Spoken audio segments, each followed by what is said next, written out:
As soon as we started getting in the outskirts of Glasgow, I got knots in my stomach.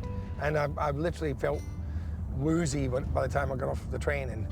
And I'm sure that was just emotional, but coming back, through, to this town to tell the story. Because this is basically where it all started.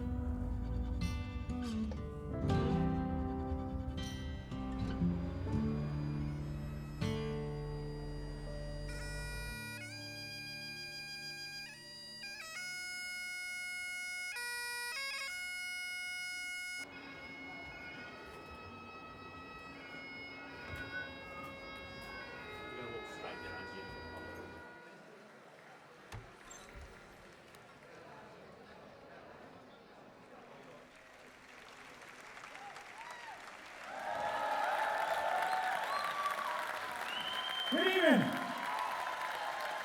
How are you?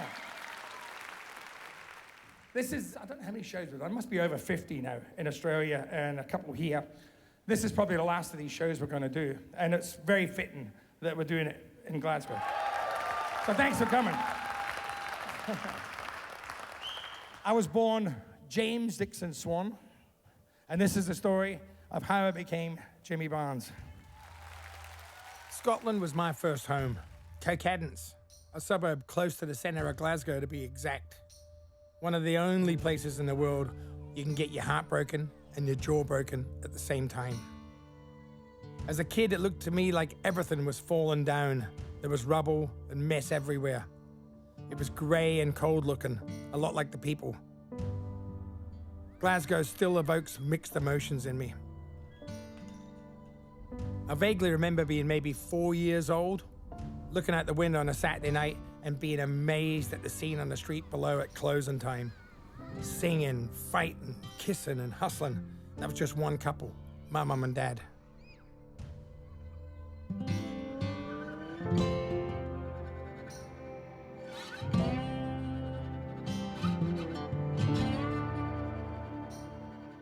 I know my dad was a bit of a standover man.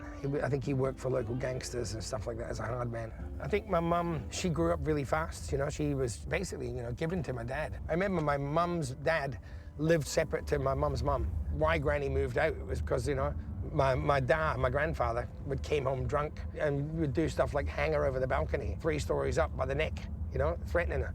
My mum was 16 when she met my dad, when she married my dad. I don't think she really had much of a choice. I think it was my granny's idea.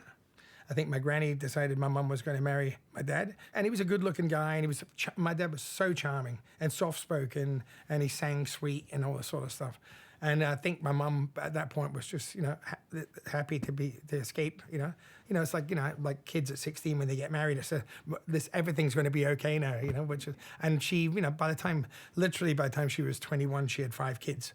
My granny meant a lot to me. My granny delivered me. I was born at home in the kitchen, and I weighed 14 pounds. Disgusting, isn't it? And I wonder why my mother never spoke to me. Or my father, come to think about it.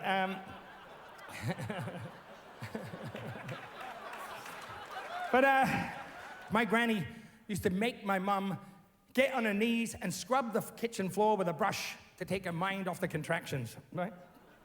My granny sort of told me about this. She's painted a picture in my head. I've got to thank her for that. I can't get rid of it now. It's horrible. The way I see it was, there was my mum on her knees, scrubbing the floor, screaming at the floor, right? And my granny's walking around screaming at her. And then I came into the world, screaming. I've been doing it ever since.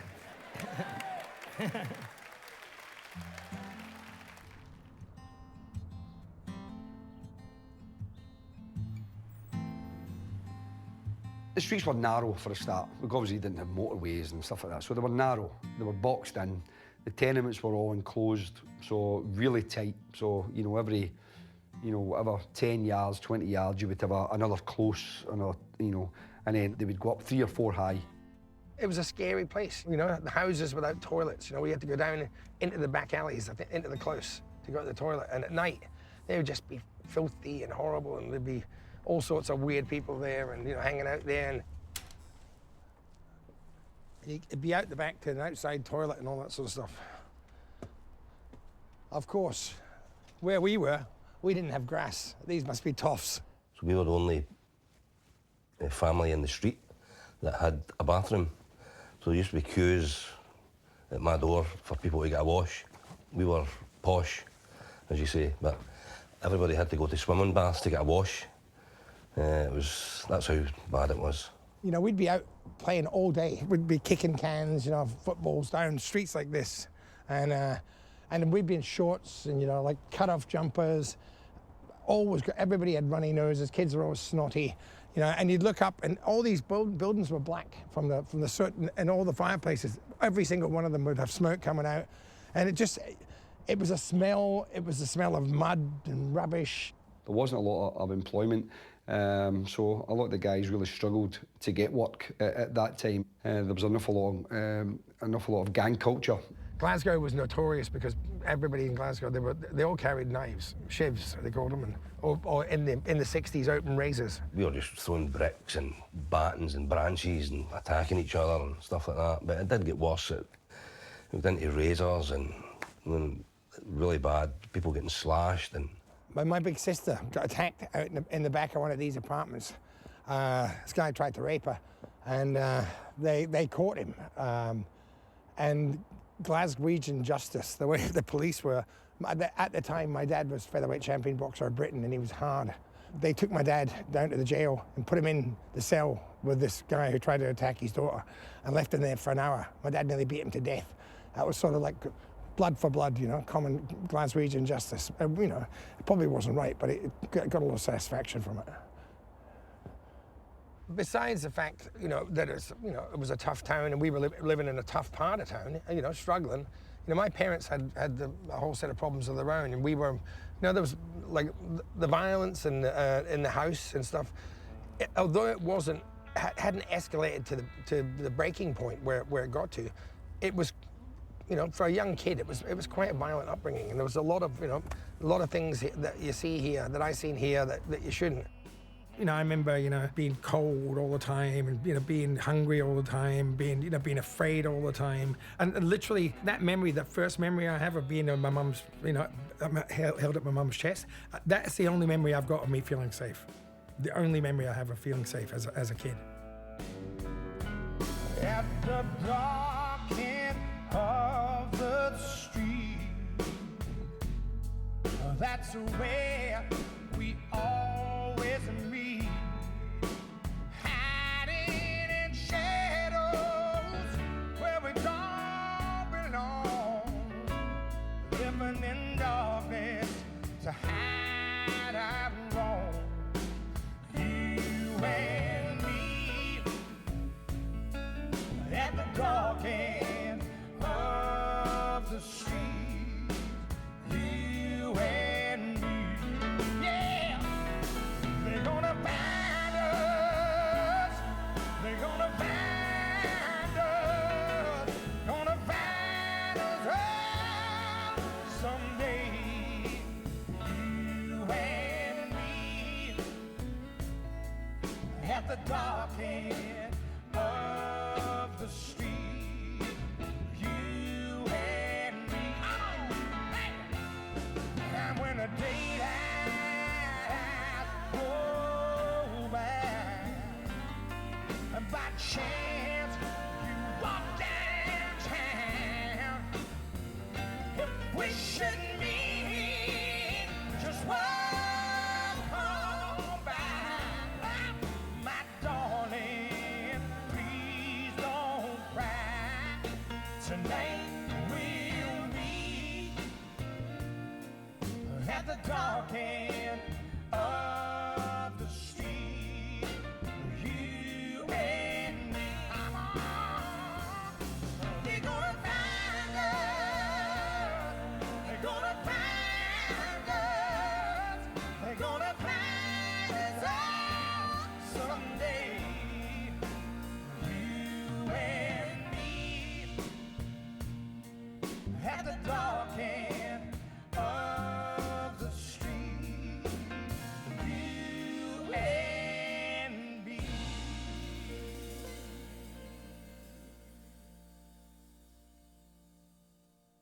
Even nowadays, the pub is sort of the social hub. You know, it's where people, they go there.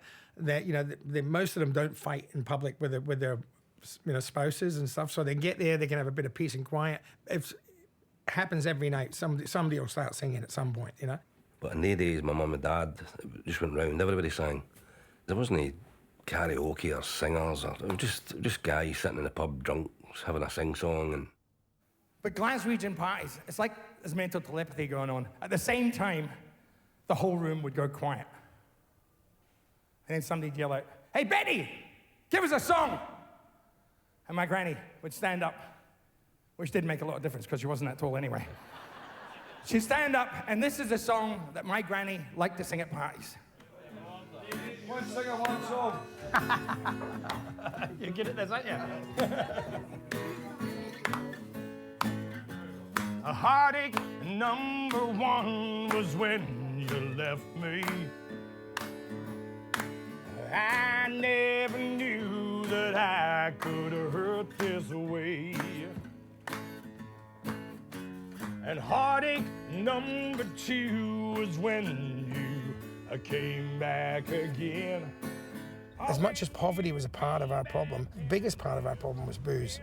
And that's what really shattered so many of these poor families, because they're dealing with poverty and alcoholism at the same time. It was just like doubling down. Men went out, got drunk, spent the money, came back in, expected all the domestic chores, if you want to call it that, to be done. If it wasn't, you know, they would take it out on their wives. And again, a lot of families followed on, so a lot of kids who'd witnessed this violence thought that that's natural.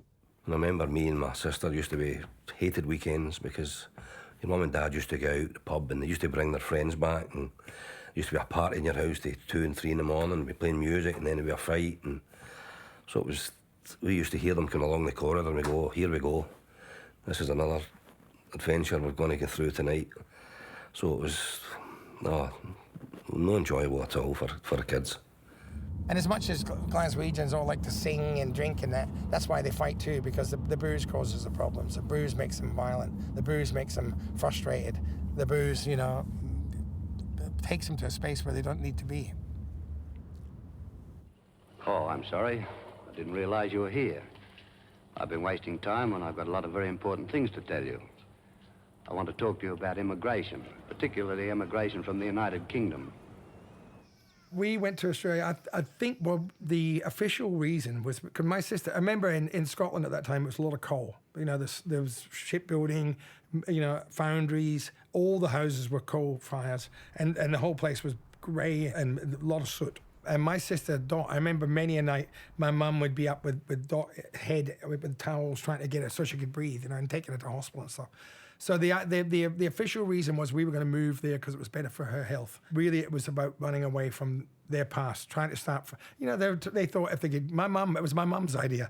If we could get away from all the bad influences that my father had, you know, if he could leave his mates and his drunken friends and women, you know, behind, they could start fresh. And I sort of get the feeling that my parents were running away from not only their past, but, you know, their lives. But I think they were running away from whether it was debt or people, or I don't know what they were up to in Scotland.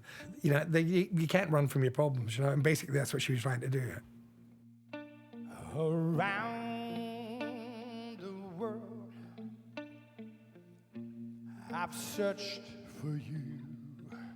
I traveled on when hope was gone to keep a rendezvous. I knew somewhere, sometime, somehow, you'd look at me and I would see the smile you're smiling now.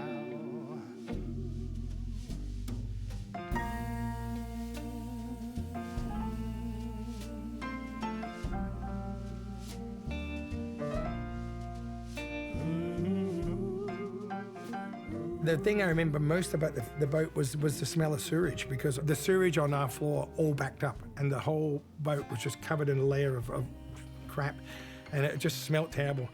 And and to make that matters worse, we were all seasick. We were seasick for the first week, so it was really horrible. But after about a week, it became sort of a bit of an adventure. We got to get out the cabin, and we just did everything. You know, I remember, you know, just being up on deck as much as possible. I've got this thing where I love looking out to sea with nothing in front of me, and I remember seeing like flying fish and dolphins, and it was like another world for me. Or in New York, or Cape Harry, or even London town, the more will I go all around the world, for I have found my world in you.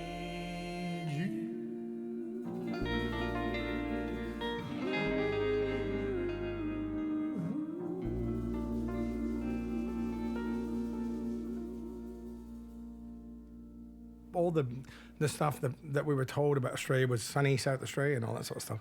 And when we arrived in Adelaide in 1961, it was bucketing with rain. It was 100 degrees. It was like really, it was torrential. And literally my parents thought they died and gone to hell, you know.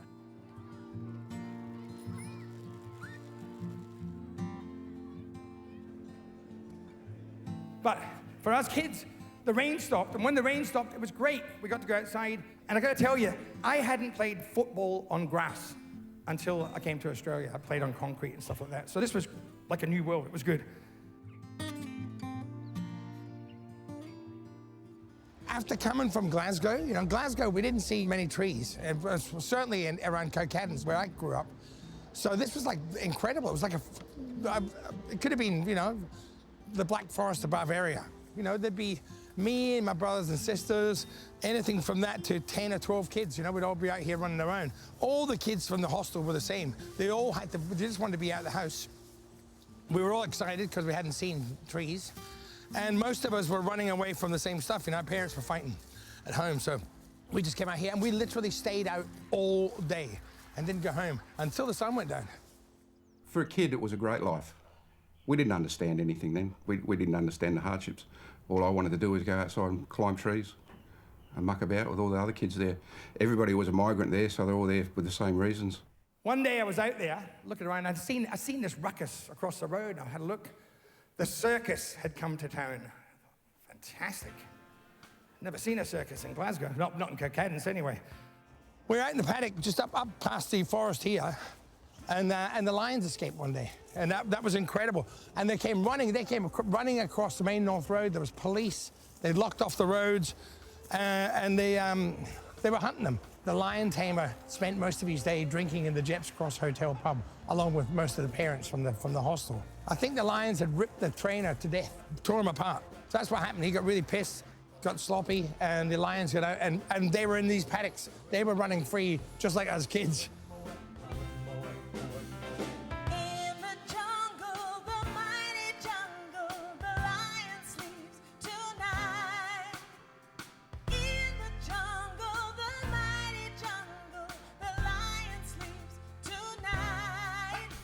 So I've got this picture again in my head of the lions running through the fields with the wind blowing in their manes and the blood of their tormentors on their lips. And for a while, they were lions again. They were free.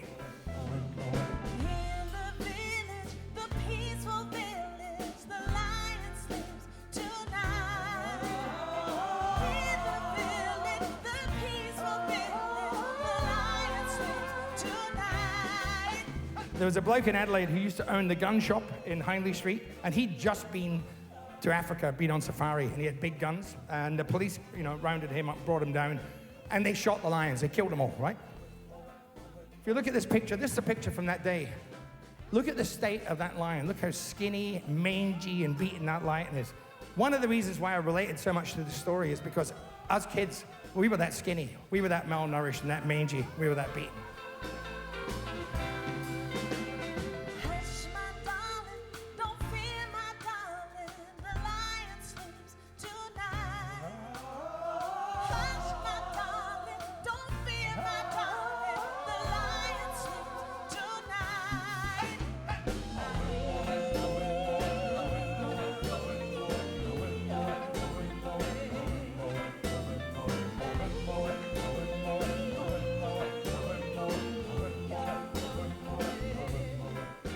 We've been in Australia for nearly 2 years. When the big news came, Mum couldn't wait to break it to us. So finally, after chasing us all over the hostel, she got us all together, sat us down and told us that we were moving into our own house. This would be our home, and us kids are going to be going to our new school. There'd be no more moving from place to place. This is where we'd stay forever, she promised. It'd be clean and new.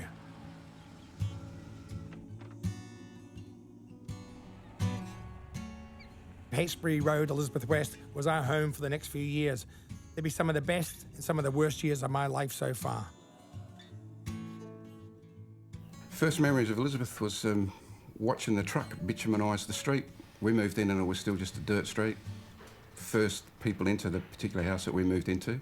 I've always said that as a kid, it's a great place to grow up, but when you're older, you wouldn't want to move there.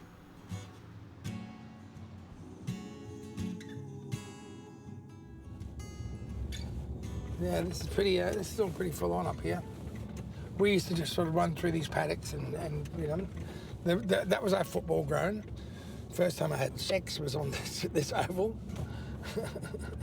Every house, every family was going through something. Some families, their parents didn't drink and they were poor, but they were safe. But most of them were going through something, like lots of girls being abused and, you know, boys being abused and lots of violence and lots of alcohol. This was our first home in Australia. You know, the hope and all that we had, you know, to live, you know, living there, we're going to have a life.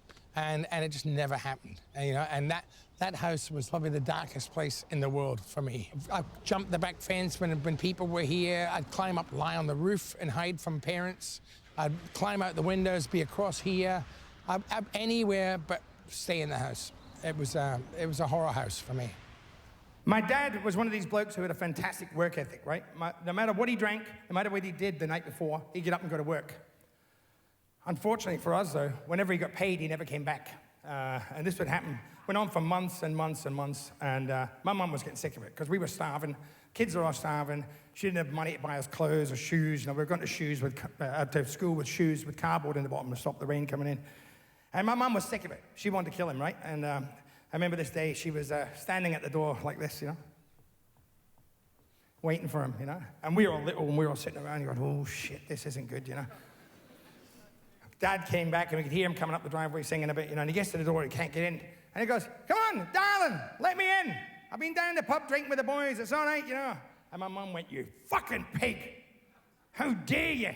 Your kids are starving here and you're out drinking with your mates. You see, my mum thought she was safe. She thought she'd locked the door. My dad just went bang and punched a hole in the door, and my mum took off to the bedroom, right? And we were all sat on the couch going, oh, God, this is not good. Dad sort of casually came in, put his hand through the door, came in, turned the telly on, and he sat down, just as if nothing was happening, nothing had gone wrong. We knew it was going to be bad. Mum came running out of the bedroom with a stiletto heel and came up behind him and went whack, whack, about 6-8 times in the back of his head, and blood was squirting everywhere. And he just got up and knocked her out cold, left her on the floor. This was the sort of shit that was happening in our house every day. You know, he'd get drunk, you know, when he'd fight with Mum and come and cry and say he was sorry and all this and stuff. But, you know, then go out and disappear and not come back until all his money was gone and we'd be starving. And a lot of it was to do with shame. You know, you come here and because they couldn't support their kids and they couldn't bring a better life to them, the parents were ashamed. And so they'd just go, that shame would make them behave worse and things would go from bad to worse. Well, as kids, we didn't talk to each other about what was going on at home, you know, because everybody was sort of going through the same stuff. I mean, obviously, you know, I mean, my mate Bill, who lived over here, Bill was a nice Dutch family, and his family were really quite normal, and the house was neat and tidy, and the dad worked hard, and that was a sort of safe place. I remember when things would get too heavy here, I'd just walk out and run down the road and go and sit in there. And even if Bill wasn't there, I'd sit there with his mum and dad. It said that my folks were pretty caring and Jimmy was in need of a feed. He used it as an oasis a little bit, our place, which was good. Every kid needs an oasis. I remember 3 houses down, staying, you know, going there one night because I thought it was safe. And I was a good friend there. And I was in bed and his brother came home from jail that day and held me down, was trying to fuck me in bed, you know. And I was 7 years old, you know? And I just wriggled and screamed and climbed out his window and ran straight back over here. But when I left, he was shagging his brother. It was like, this was a really, so we didn't, and when I seen his brother the next day, we didn't talk about it. Yeah, he was pretty raw, and yeah, he grew up with that sort of violence in his life all the time. I grew up in a peaceful area, in a peaceful family.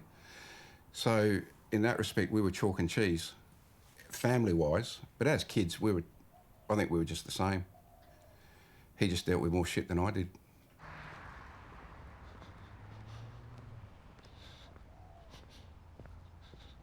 When I walked up before, the first thing I thought about was like, I thought I could hear like the songs.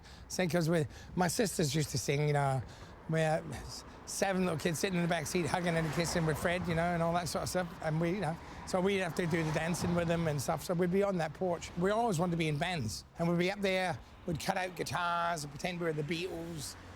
Listen, there was lots of happy times. I have great memories of, you know, my mum loved to party. The parties all started out great. My parents would have a party. My mum was like the life of the party. She'd be up dancing, she'd be singing. And when I'd see those moments of her being happy, even though it wasn't because of us being there, we'd see her. She was a bundle of joy. You could see why she was the life of the party. Even as a kid, I wanted to spend time with my dad, right? So I'd sit down next to him on the couch and I'd put my head on his shoulder and I'd watch whatever he was watching. This day, he was watching a movie called Imitation of Life. It's a movie about a young black girl who's born with, you know, very pale skin, and as she gets older, she starts pretending she's white and leaving her family behind. She didn't want to be with her family. She was ashamed of where she came from. You know, at 7 years old, I'm sitting there and I'm thinking to myself, oh, I'm ashamed of how we're being brought up. I'm ashamed of how we're living, but I couldn't tell my father that. It would have been bad. But they have a funeral in this church at the end of the film, right? And this woman starts singing in the church, and I sat bolt upright in my chair. This voice, it reached down and it grabbed my heart. It sort of affected me that much. It affected me so much that I sat and I waited for the credits to roll so I could find out who it was. It was Mahalia Jackson, right? And I remember, as a 7-year-old, this is true, I sat there and I thought to myself, when I grow up, when I get big, if I have a baby girl, I'm going to call her Mahalia. Mahalia Jackson is just such an incredible singer. And I love the fact that she sang only for the glory of God. You know, it was something that she sang about power, and it wasn't about money, it wasn't about fame, it was about, you know, this bigger power. And that's what a great singer does, you know. And so I thought that's a good name to pass on to my daughter. And then when she was born, I sort of brainwashed her for ages, and I'd play Mahalia Jackson, and I'd play Ray Charles and Aretha Franklin and Tina Turner, and now she sings like a demon.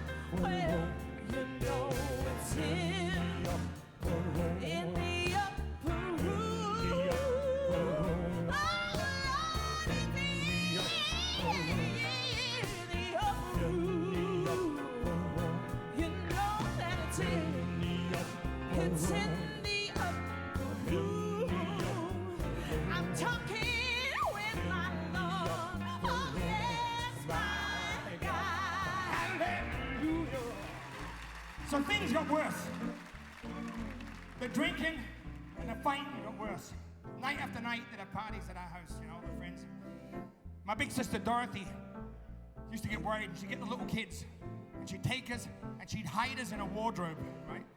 And she'd cover us with coats and pillows to muffle the noise. I remember the coats used to smell like my dad's cigarettes or my mum's perfume, you know, and it would calm me down. And then the noise outside would start getting louder. And they'd be shouting, screaming, and then they'd be smashing. And then it would go quiet. And normally when it went quiet, that meant something really bad had happened, you know? So we'd wait, and we'd wait, and then we'd sneak out, and there'd be our lives smashed on the floor, you know? Glasses smashed, furniture smashed. Mum would be in the corner with a fat lip, and this went on night after night after night after night. the upper room, where Jesus, you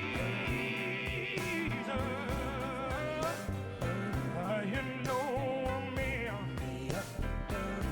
the upper room, talking with the Lord. All the singers I like, most of them are black singers, and I think it's just because it's about struggle and passion. You know, there's lots of great white singers too, but there's something about, you know, that edge to pop music as opposed to soul music or gospel music. These are music styles of music that come from pain, from struggle, from sacrifice, from hope, from, you know, that's the sort of music that's sort of inspirational for me. Talking with the Lord. Oh yes, my God. Hallelujah, hallelujah.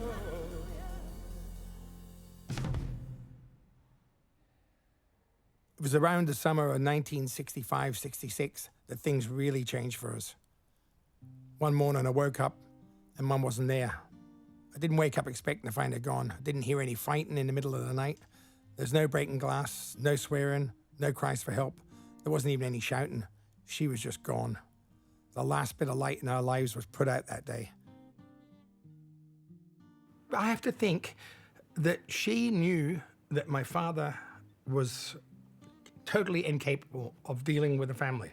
He was incapable of dealing with a family while she was there.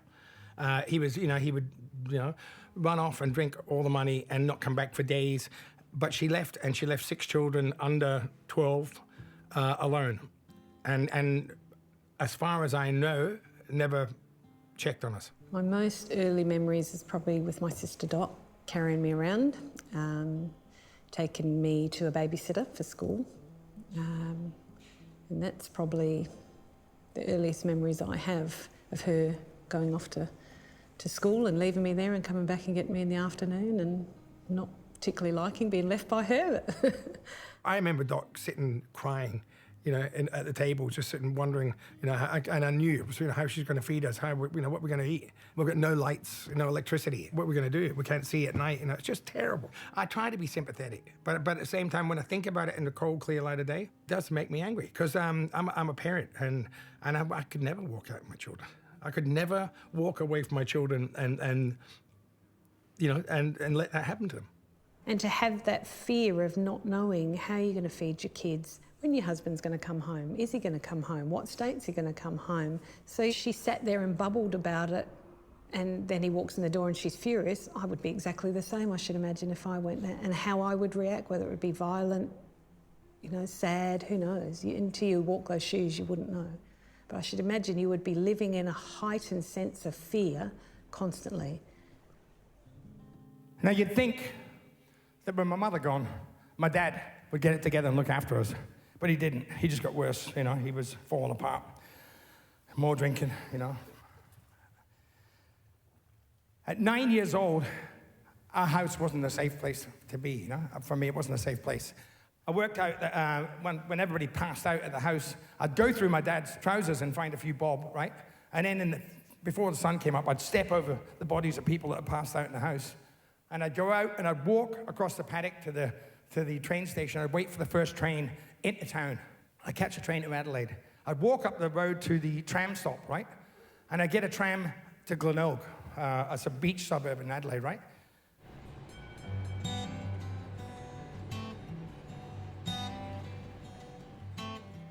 I remember coming out here with the brothers and sisters. We used to come out as a family, and it was sort of like a little escape thing. And it was like, like when we first came to Australia, and it was sort of, this place had hopes, for us. It was sort of like a place where we're really happy to be.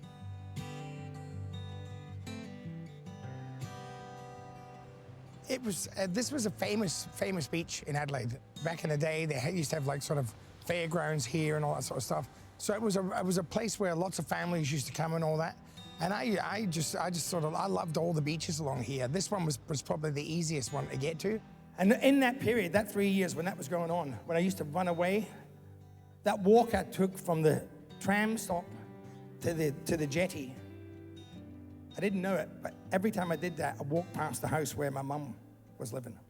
And I wondered, I used to wonder whether she used to go and sit on the jetty and think about us, you know? Because I used to go there and sit and think about her.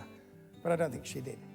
I'd stay here as long as I could, and you know, I'd be here all day. I wouldn't have, you know, fishermen on the jetty would give me stuff to eat, and then you know, I'd leave like at the end of the day. You know, I'd be burnt to a crisp. I'd be sitting out there the whole day, and it'd be starting to get dark, and I knew I had to get back to Elizabeth. This was like the end of the earth for me. You know, I ran away from Elizabeth, and I sat here, and I'd get to the very end of the jetty, and I couldn't go any further. I literally sat on the end of that jetty and thought about swimming out. You know, I wasn't interested in swimming back.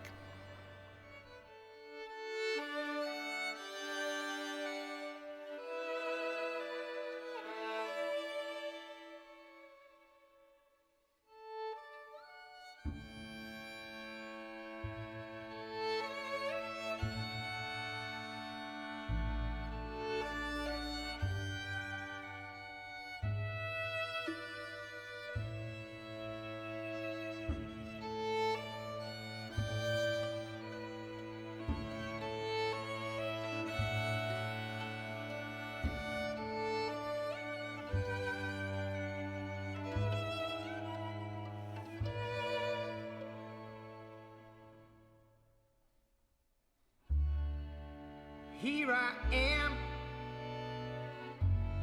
lost in the wind,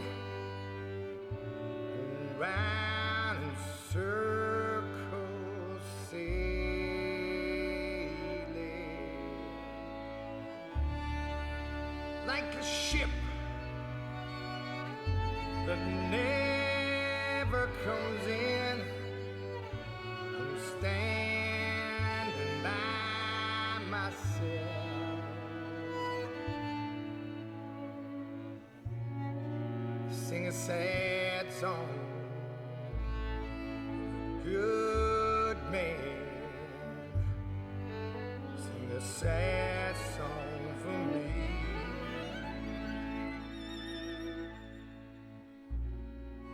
Sing a sad song, sailor, 1,000 miles from the sea.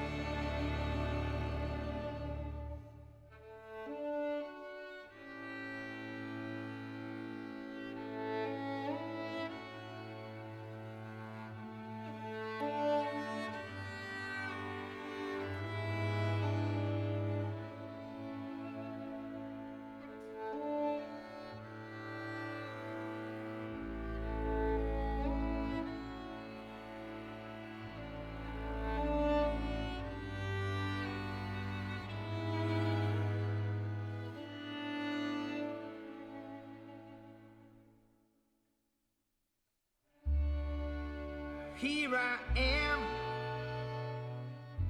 I'm alone on the plain, and the sun's going down,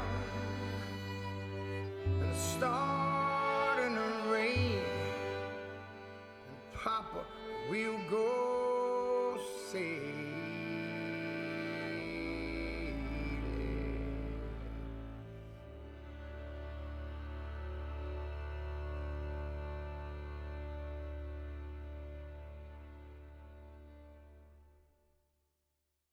From that window, I seen my mum pull up after 3 years of being missing, and I seen her park a car right there.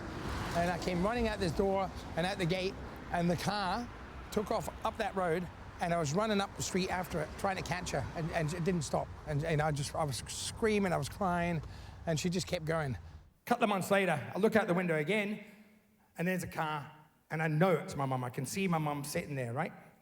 My mum was in the car with this bloke, right? This fella, and he didn't look like the fellas that we knew. All the guys we knew were like mates of my mum and dad's, were Scottish and stuff like that, and they from Glasgow. They probably looked like me now, you know, they're 5'10" or less, and you know. But this guy was with her, was 6'6.5". He was skinny. He had a big nose. I think he was wearing a cardigan, and he looked slightly effeminate. It was Reg Barnes, right? They got out the car and walked across the lawn, and I think my dad said something like, "Oh, look at that big fucking streak of nothing," you know? Anyway, John said, "I'm going to stay." Mum said, "Well, you guys all come with us." And we went, yeah, okay. So we went to go and stay with Reg and Mum, right? Mum moved us into this house and she hid me behind a door in a bedroom and said, you're going to meet your dad, your new dad. And I remember distinctly looking through the crack of the door and this giant, so I thought, because he was 6'5.5", just, you know, Mum's marrying a giant. And that was my first memory of Reg looking through the door. Yeah, 1 minute Reg is single, next thing he's getting a wife and got 6 kids. You think, hello. I don't know what the night was like, but 6 kids came along, so, you know, I have to let that one go. Oh, he was just so quiet and gentle, and he wasn't in your face or overwhelming. He was very just sit back and let you come to him. It was an interesting time when they came into our lives. We used to go to the house a lot. They were good kids, you know, and Mum and Dad accepted them. This was the house that Reg Barnes and my mum had for us. And I remember arriving here to come and stay with them for the night. And I seen this house and I thought it was a palace. It looked like a palace to me. And I remember running in, and the first thing I remember about it was that Reg had bedrooms for you know, with sheets on the beds and mattresses. We'd been sleeping on mattresses on the floor with no sheets and covered in flea bites and rashes and stuff. And suddenly we had this place, and we went in there, and I went to the kitchen, opened up the fridge, and it was full of food. It was like another world. It was incredible. He wasn't intending to come along and find a loving partner and a wife. He came along to save 6 kids that needed help, and that's all his job was. And that's the only reason he married my mum. It wasn't anything to do with love. He hardly knew her, and he took that job to save us, to try and save our souls. And you know, and that was for me the ultimate, you know, act of bloody love. The only act of love I've really ever seen from many of my role models. All the chaos was gone. There was that support for Mum. It was a bit hard for the others. They were struggling with having to leave Dad behind, especially John, the older brother. John came to visit me one day, and there was no fence there where I was sitting on the grass, and I remember a cab pulled up and John got out the cab, and as the cab took off, he got up and we both ran towards the curb to look, and we could see my dad looking out the back of the taxi as it drove away, and he was crying. And that was the last time we seen my dad for about 14 years. He was a featherweight champion boxer, and he was going to come here for this fantastic career, and so maybe his expectations of how life was going to be was very different, and he maybe felt he failed. He didn't get his career, he didn't you know, fit in the way he thought he was. He was, from what I'm told, very popular in Scotland, and so then that was taken away. John said he'd like to keep his dad's name because of the respect, and Reg said, that's fair enough, you're the eldest.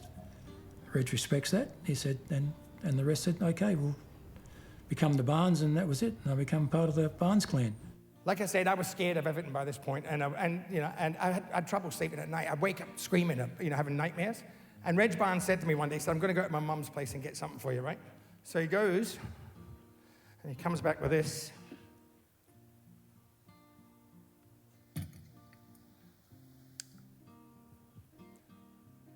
And he comes to my bedroom, sticks it on the table, right? And he said to me, he said, this is a lighthouse. When I was little, you know, I was scared of the dark, and my dad got me this lighthouse. And he told me that lighthouse shines light across the stormy seas and guides boats into safety. He said, this lighthouse will do the same for you. And I remember thinking, I don't think it will. You know, I don't know if it will. But I kept it on, and I kept it on all the time after that because it reminded me of Reg, right? I told you at the start of the show, I'd tell you how I became Jimmy Barnes. Well, Jim Swan was my father, but Reg Barnes was my dad.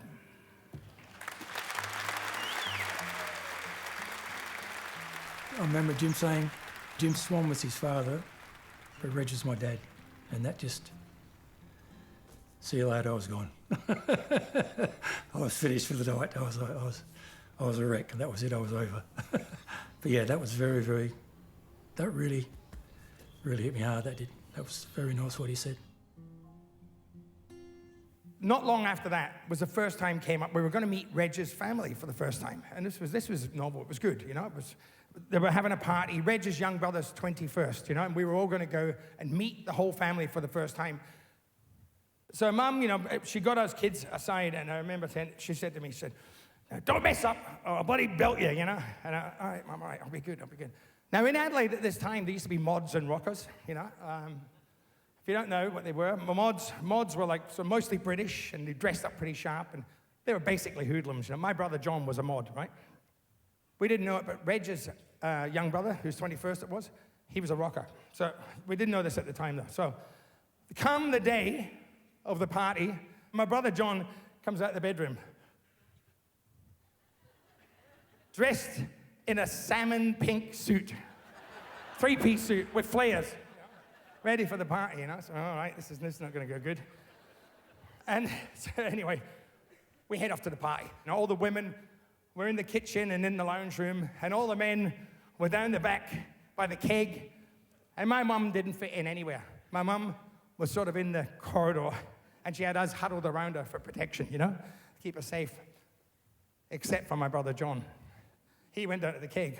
As he was on his way, he had to walk past some of Reg's young brother Tom's mates who were bikies, right? And one of them went, "Yeah, fucking faggot," you know? Now, John was an animal. John is a hard bastard, right? He could have murdered these guys. You know, he could have taken them all on, I'm sure of it. But he had promised my mum that he wouldn't start any trouble. So he just smiled and, yeah, all right, and kept walking to the bar. Unfortunately for these poor bikies, my mum heard them. All right? My mum was like 5 foot something, you know, nothing. And she walked up to this guy, and he's like 6 foot, whatever, you know, with a big beard. And he starts laughing, and we're all going, "Don't laugh, you know, she'll kill you." Anyway, Mum jumps up and goes, whack, headbutts him in the face, right? Dropped him like a bag of shit, blood everywhere. And then she went nuts. You know, she swung at Tom's fiancée. I think she belted one of the aunties and tried to hit the grandmother. And then she got us kids, and we left. She had us by the scruff of the neck, like, "Let's go out of the house," down the street. And we're walking down the street, and Reg is after her, and she's going, "I fucking hate your family, you fucking pigs," you know, and all this. And Reg is, "Sorry, darling, sorry, dear, you know, sorry." And we were like from another world. We might as well have been aliens, you know, because we were just out of control, wild. My mum was crazy, and they were such like this Australian sort of family, and they baked and they cooked and they played cards together. They didn't drink, and they let us kids. They took us in like we were their own, and it was just him and his family were like a breath, a breeze on a hot day. It was just sort of, they saved us. It was gorgeous,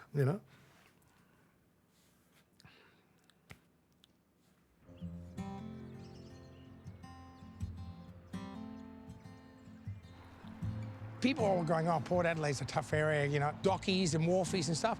They were like pussycats compared to where I'd grown up. These people were, the people here, they were tough and they were poor, but they had values. Because Dad had come from the port, so everyone knew everyone, and he grew up there, played piano in bars around there when he was younger, and so it was an older generation in that area. That's the first time I'd ever ran into that, was when I met this within the Australian side of, because I didn't know Australians in Elizabeth till I came here. Once I met them, I had good friends. I had, really, really good friends. When I left Elizabeth, I always seemed to run away to the water. That was my way of escape, and I felt like I could breathe. And even when we lived in Port Adelaide, this is the place that I was drawn to. I would be there or there for most of my time, and quite often alone. We moved around so much, so many different schools, so many different houses.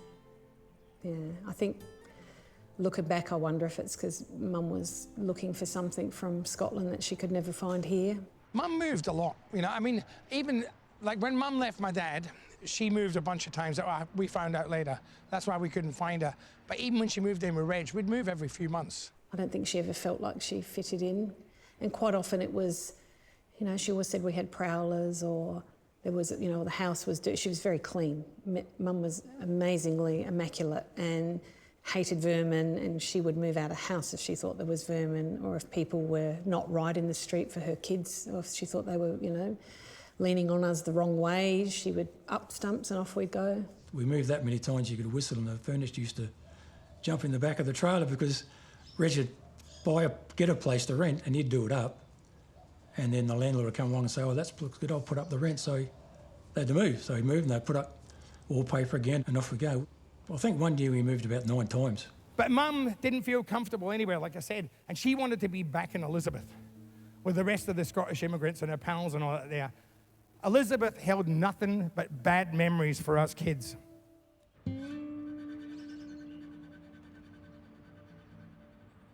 Glaswegians are staunch. I'm sure the same is for Liverpool, Newcastle, Manchester. All those northern British towns had the fucking souls ripped out of them after the war when they had no work, they had no hope, no prospects, nothing. They couldn't bring up their kids. And then to get a life, they were taken across the other side of the world and dumped in somewhere like Elizabeth and said, there you go, make a life. And they had nothing, and they'd lost their soul. I went and I started at Elizabeth West High School, and my marks went downhill rapidly. Elizabeth West was co-ed, you know. All I wanted to do was chase chicks. And I managed to catch a couple, which got me in a lot of trouble, and I had to change schools again. It didn't take long. And I changed schools again, and I went to Elizabeth High School, which was the roughest school in the area, right? Coming back from Port Adelaide and going to this high school, it was scary because they were hard boys. This is where I had to learn to fight again, basically. If you didn't fight, you became a target. And so, you know, it was like you choose your battles. And I learned how to pick the big guys that couldn't fight. I knew. I just run down these alleyways down here like this to connect sort of the streets. And we'd use them for getting away from people. We'd have fights down here, big gang fights, you know, with like bikies and all sorts of stuff. And the bikies had come out, you know, second best. They were frightening, the gangs that came from Elizabeth. This was at the car park at Elizabeth West Shops. The police didn't come down here very much. Occasionally, if there were really big brawls, and there were some here where this whole car park here has been like full of, you know, people getting beaten to a pulp. That's how you dealt with your problems, you know? If there's a problem, you knock it out. You know, you knock it down. If someone gets in your way or doesn't give you what you want, you built them. You know, that's what I learned from my dad. I learned from my mum. I learned from their friends. I learned from my big brother. I learned from their big sisters. Anything you want, you either take it, and if you can't take it, you fucking smash it. And that's what we all did here.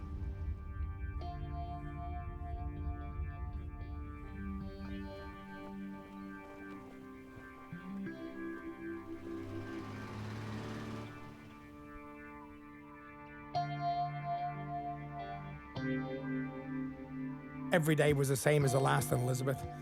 We all waited for the weekend when we could go wild. I spent most of my time thinking about girls, well, girls and music. I never thought I could play music for a living. I just wanted to get into a band and escape from the day-to-day boredom of my life. But if I was in a real band, every night would be the weekend, and there'd be girls whenever I wanted them. These were just dreams. I was going to be trapped in the life I had until I worked it out, died, or was locked up. I was heavily influenced by the music my brother John played me, so I was way ahead of the other kids my age. While they were listening to the Archies, I was listening to Jimi Hendrix. Free, Deep Purple, Grand Funk Railroad, Humble Pie, Black Sabbath. I wanted my band to be heavy, so heavy it made my parents sick. In fact, made all parents sick. That was my plan, and to make that a reality, I'd sing at the top of my voice, along with Paul Rodgers and Stevie Marriott and Mark Farner and Ozzy Osbourne. We used to go and kick in the back door at me and the gang at a place called the Apollo Stadium in Adelaide. And one of the first gigs that really took my breath was Ike and Tina Turner. And watching Tina Turner was just electric. It was unbelievable. You know, one of the great performers of all time. So I got the gang together, drove to the Apollo Stadium, kicked the door in. I got to the front of the stage, as any red-blooded young Scotsman or Australian would do. And I stood right in the front of the stage like this.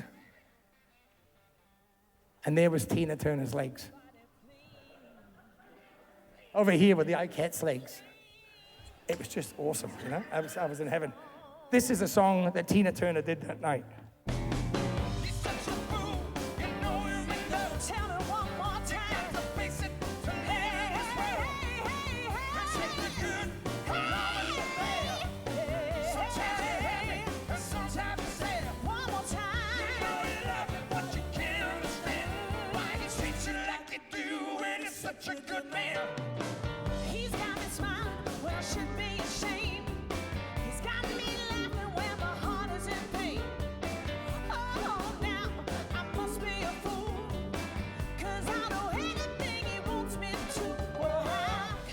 And one of the things I remember from that show, though, was that I spotted her husband in the background, And he was like the iron fist ruling the band. He was like, the whole band never took their eyes off him. Every time he moved his leg, they did an accent. Every time he nodded, one of them took off on a solo. He was like this, just driving the band. And it was, for me, it was a big moment in my musical career, because I realized that, you know, it takes more than just, you know, the front person to make the band, you know. As much as people sort of talk about Ike Turner, and we all know he was a freak and an asshole, and he beat her up and all that sort of stuff. But he drove her also and he drove the band beyond their capabilities. And the combination of her passion, her beautiful voice, and this relentless tyrant behind made that band, you know, one of the greatest things I've ever seen.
Eventually, I met this fella, Mark, right?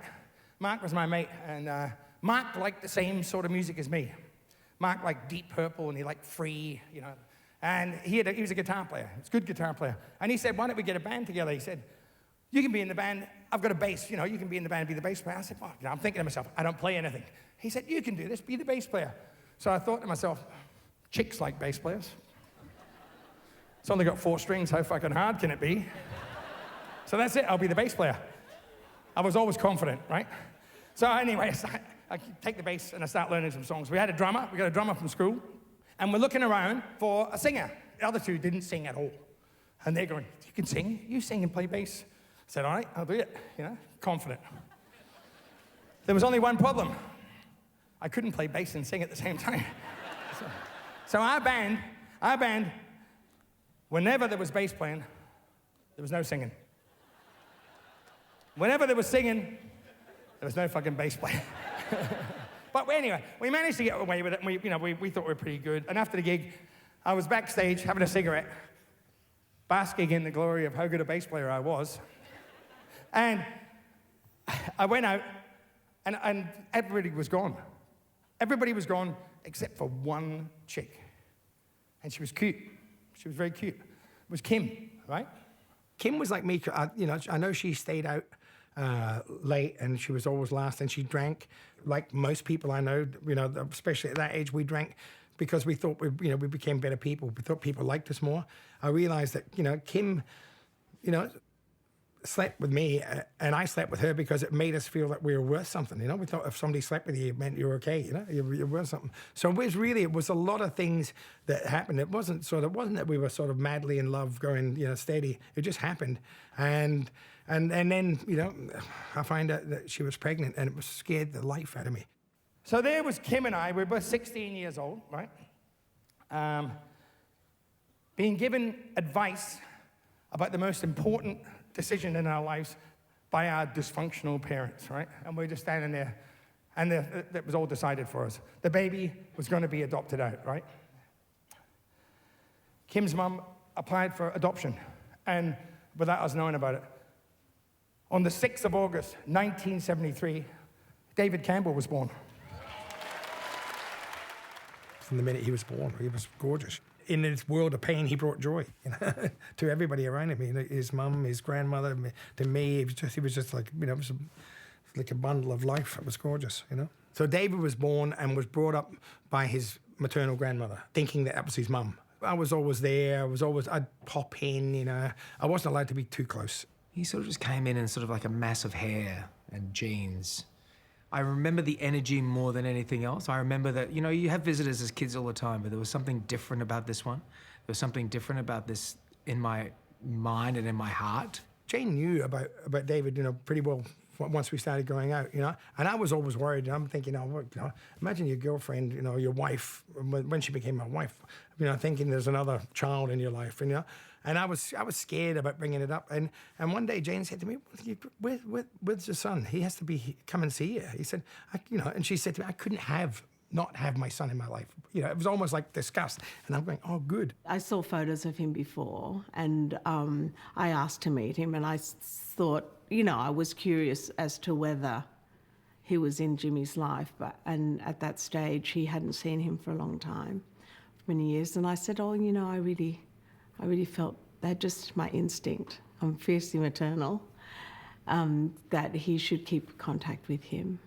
Eventually, you know, he came up to stay with us, and he knew, you know, we told him that, you know, I was his father, which was decided. We told them. We didn't just spring it on him. We spoke to his grandmother first and all that.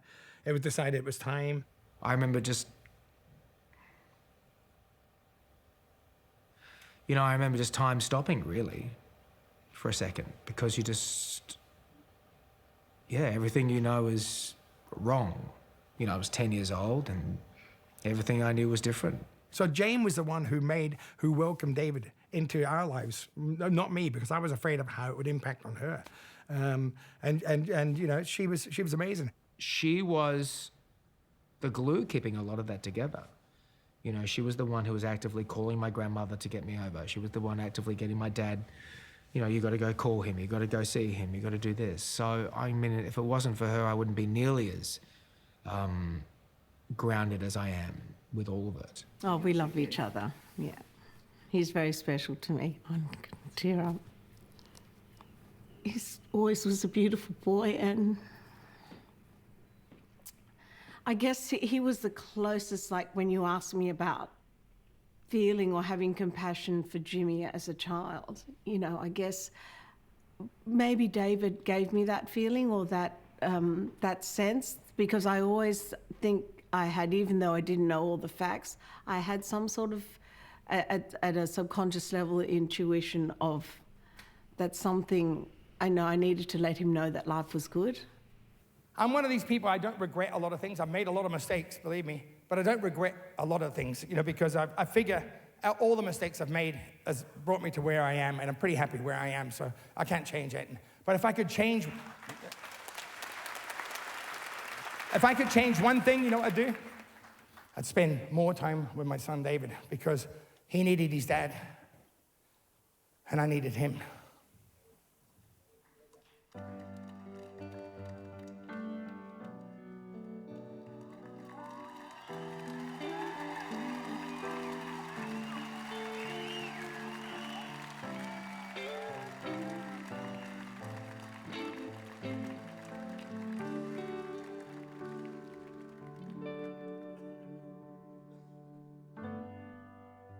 The changing of sunlight to moonlight, reflections of my life.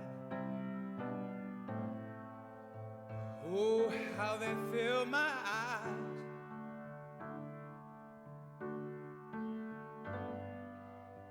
The greetings of people in trouble, reflections of my life. Oh, how they fill my eyes.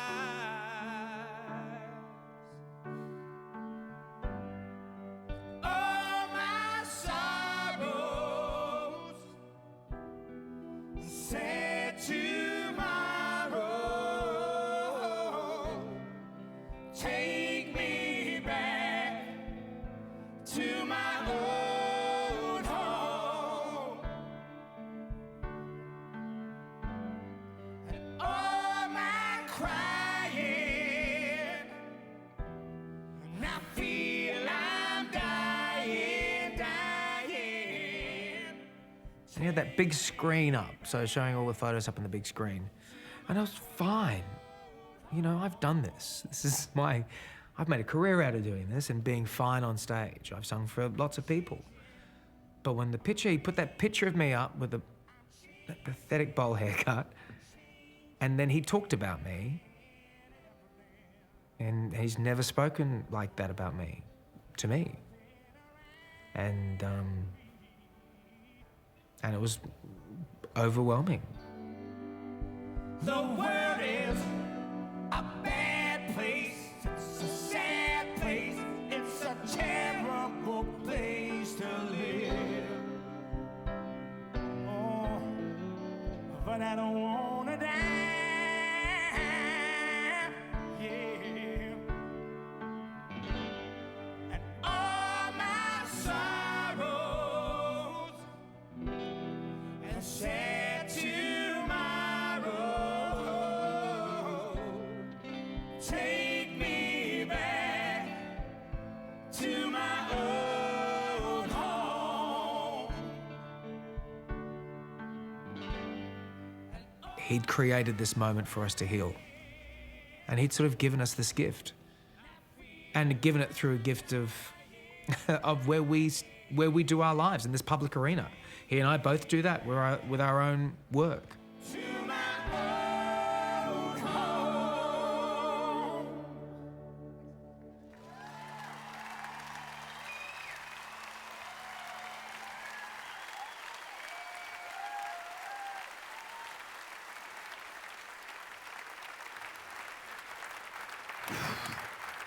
So you'd think that having a beautiful child would make me get my shit together.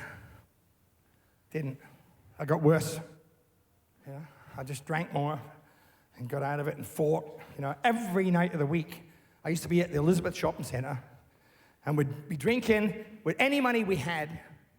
We'd buy handfuls of cheap speed, wash it down with beer, and then we go out and we look for blokes who had the same pain in their eyes as we were feeling, and we'd bash the shit out of them. Or they'd bash the shit out of us, one of the two. And we're up there this night, and I was ready. We're just the gang sort of assembling outside the snooker hall somewhere or something like that. And this bloke came up and asked me if I wanted to come and audition for this band, you know. And I remember thinking, you know, I wasn't sure. I'd been in bands, but I'd only just joined bands with my mates. I'd never actually auditioned for anybody, so I wasn't really sure about it.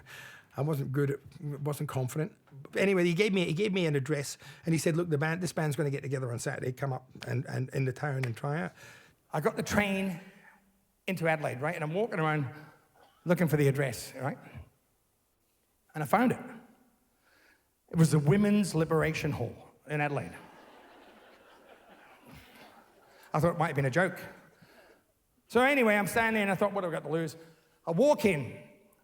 The first person I saw had long flowing hair and big lips was Ian Moss.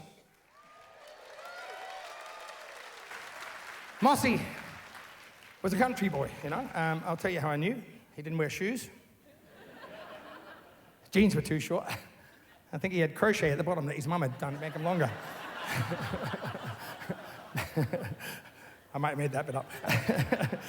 Mossy held his guitar close to his chest, and you know, he didn't look at me much. He looked to the ground a lot. And I thought, I don't fucking trust him. I don't trust people who don't look at me, you know?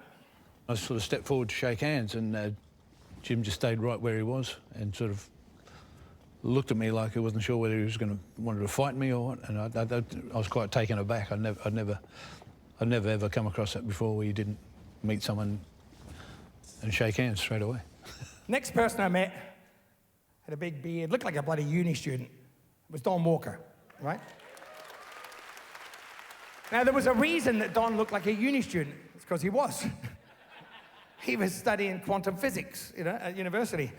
We're after somebody who could sing, so that Ian wanted to concentrate on his playing. So I don't think we thought too much about it. And the next person I met, right, was Les Kaczmarek. Now, Les was a good-looking boy. He could have been a feminist. I wasn't sure.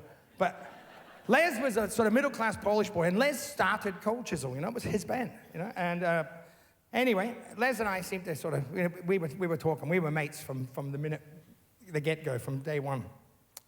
But anyway, we're standing there, and we didn't know what to do, right? So I think Mossy said, let's do a song, Do you know a song, any songs by Free? My favorite band, right? Do you know a song called Steeler? Yes, I do, So we did Steeler, right? And it sounded great, they were a great band. I thought it sounded really good together. We finished the song, and they said, all right, we're just going to go and talk about you a bit now. And I went, right, now I'm going to smash the fucking lot of them, I wasn't going to take a rejection well. But it didn't take long, and they came back, and I think Les told me. Les said, oh, we'd like you to join our band. I thought, great. Fantastic, I'm in a band now. So that was it. From then on, every weekend, I was at the Women's Liberation Hall with my feminist friends. No, with the boys playing music, right? I think we gelled pretty well straight away. It was, it was one of those things where, whether there was a huddle or whether there wasn't, it was, we just started rehearsing. We just sort of drifted into it. It felt pretty comfortable. It felt good, I mean, they were really, I'd never played with players that good, I mean, Mossy was nearly as good as, by the time, then as he was by the time we recorded. He was a great guitar player.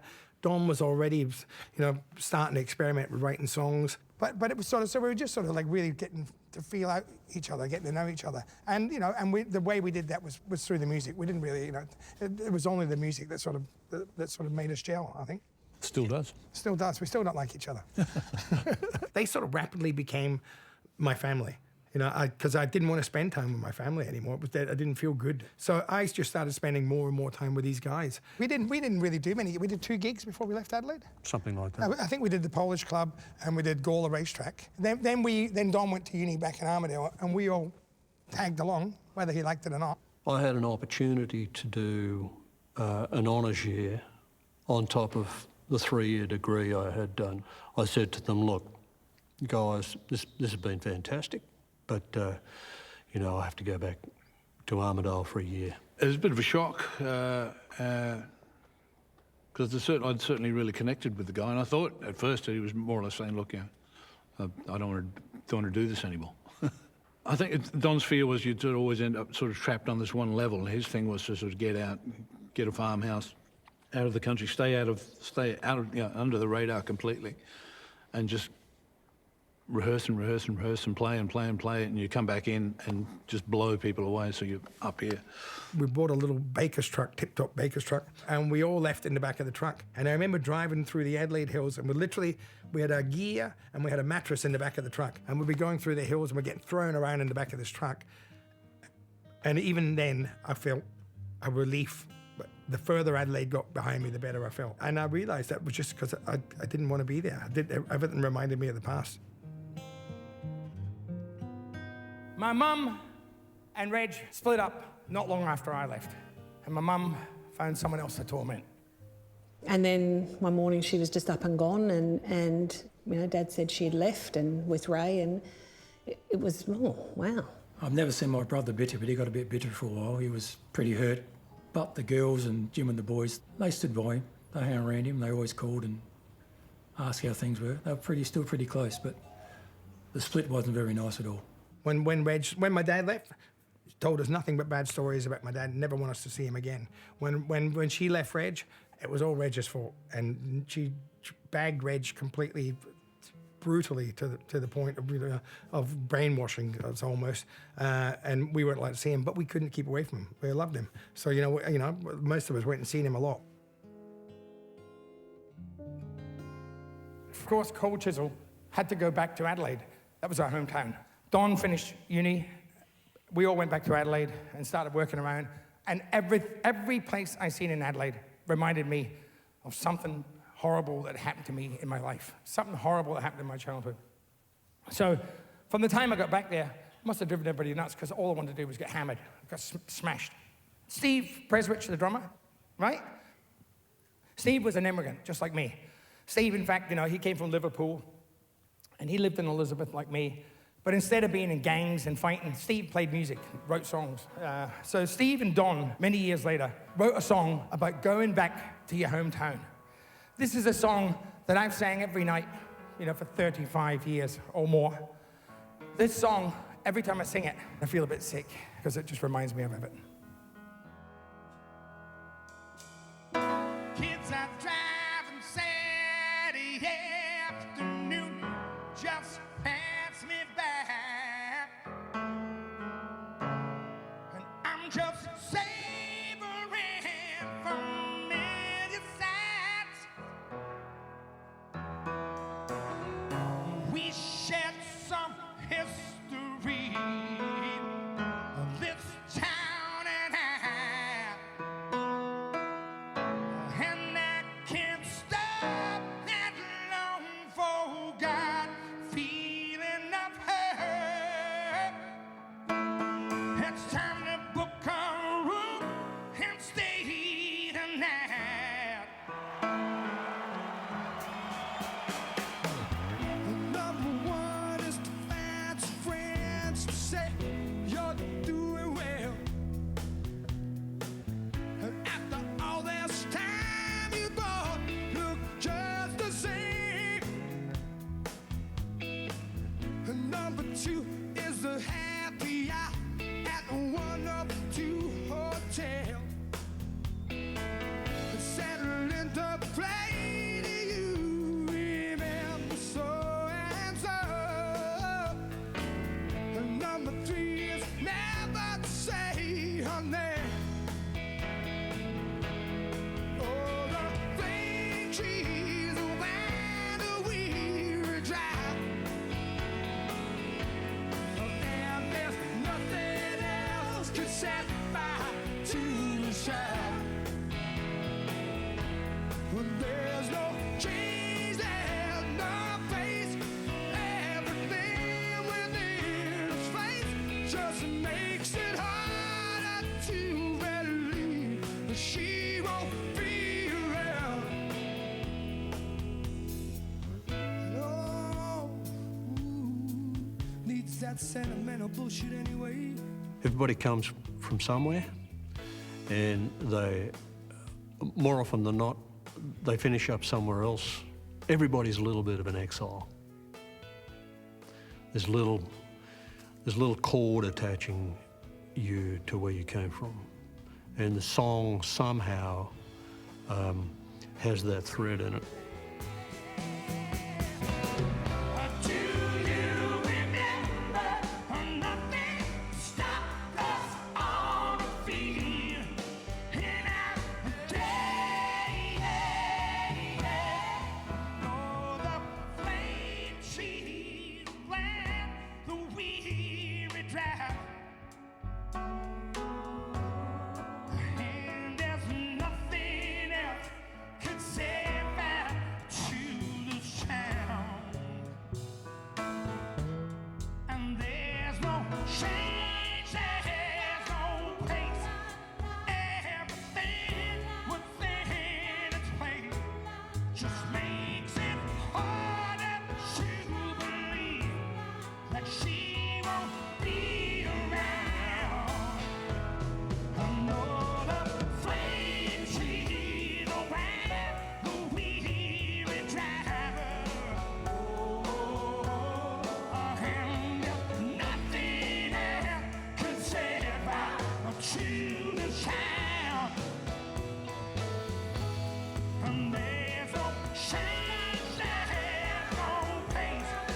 Everything within its place just makes it harder to believe that she won't be around.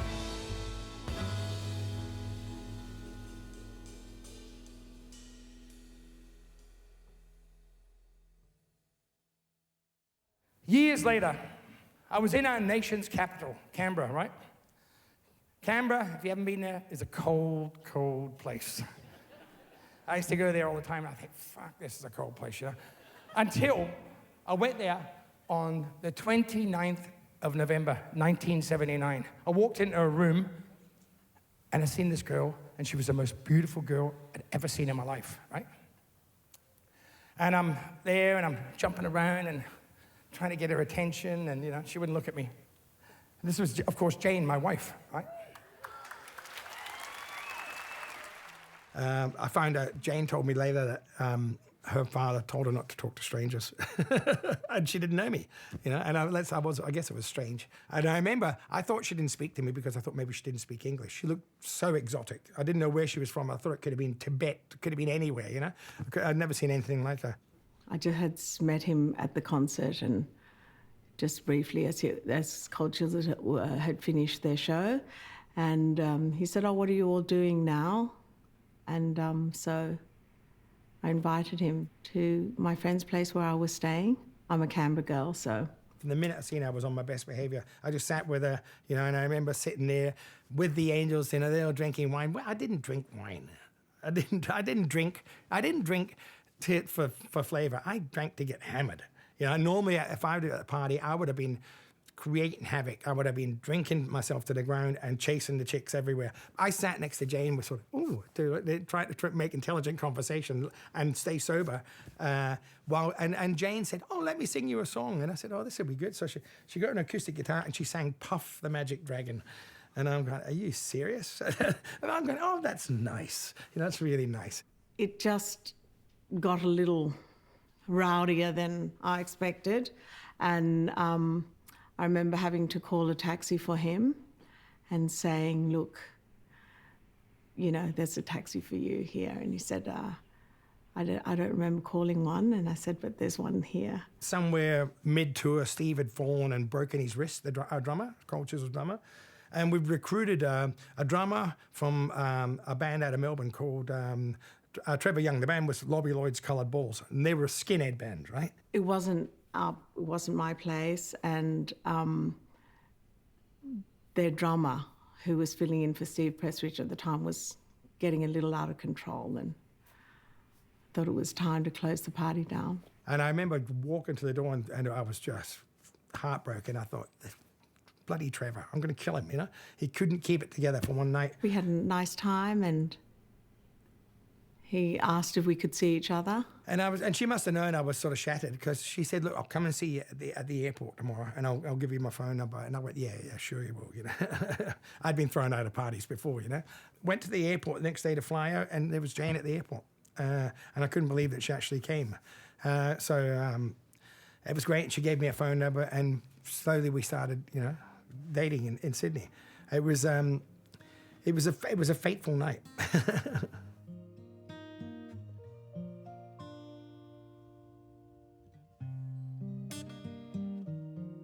Reg Barnes went back to Port Adelaide, to the house he was born in. But by this point, you know, his parents were gone, and he was surrounded by the ghosts of his past.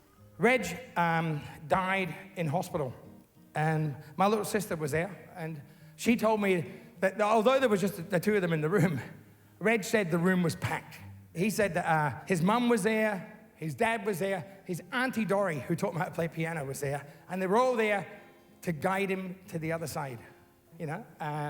I don't think that Reg really needed guidance. I'd got a feeling I know where he was going. So I used to bring Reg to the shows. I'd go and pick him up. And I remember he'd, you know, "I'm proud of you, son." And I'd say to him, "You know what? I took your name because I was proud of you. I've got your name. You're the only one I want to be proud of me." And I told him all the time, and I said, "That's why I've got your name." He used to go to all his shows. He'd pull up in his old little Tirana at the entertainment centre. There'd be a park for him, and he'd go, and he loved going to his shows. And I think Jim loved him being there too. If Reg was alive today, he'd be sort of something. He'd be very proud. No. Sorry. I just want to say that I don't blame my parents for any of this, right? They didn't stand a chance. They came from much worse poverty than I did. They had worse childhoods than we did. It was a self-perpetuating cycle of poverty, alcoholism, guilt, and shame. But I loved them anyway, right? My dad came back after 14 years, and he was a mess. You know, he was just, you know, he was fucked up. But he got it together, you know, and eventually he died sober, which was amazing. He died of emphysema. My dad was afraid of nothing. He was afraid of nobody, you know. But when he died, He had a mask on. I used to see him and he'd have a mask on and I could see fear in his eyes. And I didn't tell him I could see the fear because, I didn't want him to know. And he died thinking he was brave and he had peace and we had some peace between us. My mum was a complex person. She lived a tough life, but she was hardened by it at a very early age. It was very difficult for her to soften, very difficult for her to show love, very difficult for her to let go of the pain. And I tried forever to do things to make her feel, it's okay now, it's all gone, It breaks my heart to think that she was that wounded and that bitter and that hardened for so long, because that's not, in my heart of hearts, that's not the person I remember. The person I remember was the person that made me feel safe. And that disappeared very young in my life. And I think it was either beaten out of her or just, life just took its toll on her.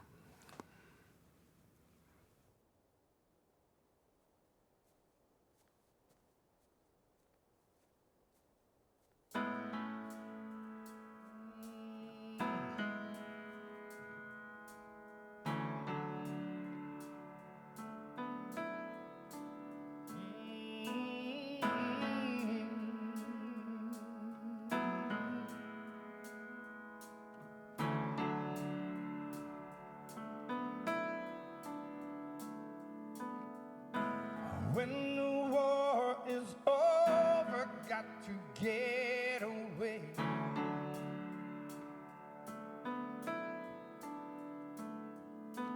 I pack my bags to no place and no time, no day.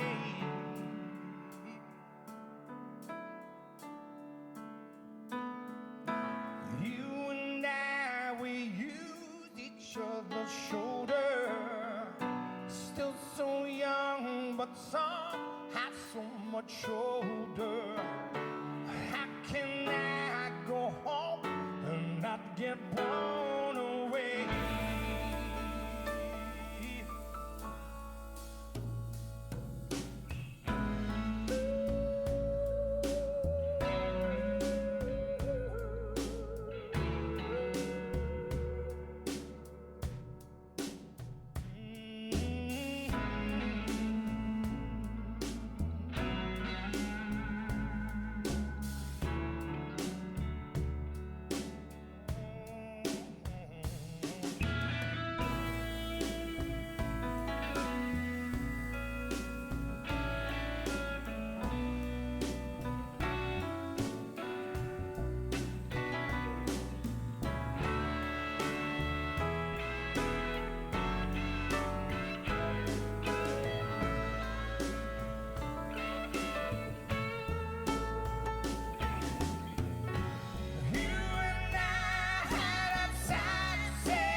When I look back at my childhood and the fact that I didn't feel safe for all my childhood, and I don't think any of my siblings did either.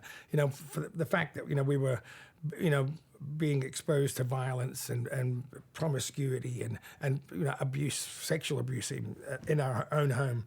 There's stuff that's just difficult to sort of address and difficult to talk about. I didn't know their history. I didn't pry. I just had an instinct that he was not comfortable to talk about that, so he wasn't going to tell me what he was running away from. He didn't know. And until he did, which was recently, I didn't know. And it explains a lot and of his behaviour patterns. The extreme of some of the things that he went through before I met him, I probably didn't realise that things went to those extremes in a couple of cases. Quite shocked and sort of even a little sad for him. So I had no idea. He'd gone through that. It's given me a deeper understanding of who Jimmy is and why he, had so many issues or, problems with addiction and alcohol, and it has given, it makes a lot of sense, makes a lot of things make sense. Jim's built a substantial family with children, grandchildren and great-grandchildren, and he's pretty much done that on his own after Colchester broke up. He's built himself a clan. The strength of all his family around him has given him that to do it. That's what he needed to move forward, and he didn't have that from our family unit. So yeah, it's great to see him happy and to know that he's actually happy now. I'm so proud of it because of how brave he is and what he's doing and how he's still trying to change and give us these gifts of healing the family so that we are better people. I don't think he's running away anymore. He's much more present with his with family, with friends, with problems.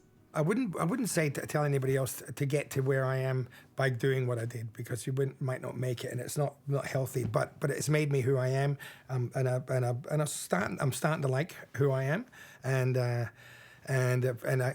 can't regret any of it. I just have to sort of say, that this is, what can I learn from it? I thought he was amazing before, and now he's like, I've always said, you've yet to realise your awe.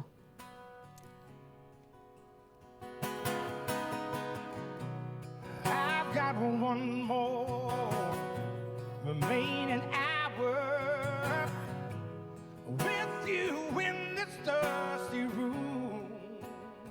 To know that just like some plastic flowers, you just never see them blue. I burned a candle for you so many times. Oh, they never burn too slow. And I've still got a long way to go.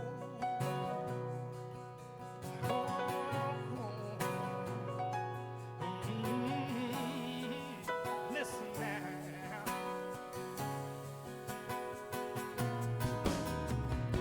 I came across a wiser man, seeing that he might understand. I promised that it would lighten up my load. Yes, he did now. Put my money in his hand. I thought it was a ticket, man. Thank you very much. Set me out down the road. I put my trust in so many names. Never tell.